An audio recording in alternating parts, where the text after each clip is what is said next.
A-Ns and a Y, it's Michael Young, your probate trust and conservatorship realtor. Let's talk about why is the market not crashing, for goodness sakes? Well, there's a few reasons. I'm just sharing with you some ideas off the top of my head. But, in the last crash we had, which today is not crashing at all, but the last time we did have one, that was in 2008, 9, 10. And I was very much a part of that. I was in that. That was probably the third or fourth crash I had been through in my long career.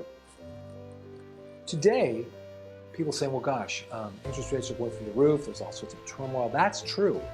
But here's a few big differences. Number one, the banks are very, very solid. At least we believe they are. Back in the 8, 9, and 10 era, banks were almost insolvent. The government had to come in and save them, bail them out.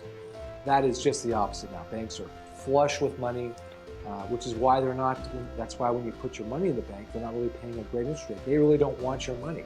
They want to make you loans, but they really don't want your money. That's why interest rates, the returns are so low.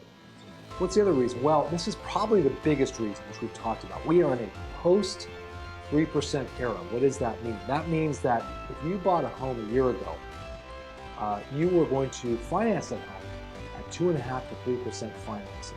That is basically, my friends, free money. Now, what do I mean by free money? That means there was inflation at the time. They maybe weren't counting it the same, but you still had inflation. And if you have inflation going up and you have money that cost you this, it's basically free, which it was.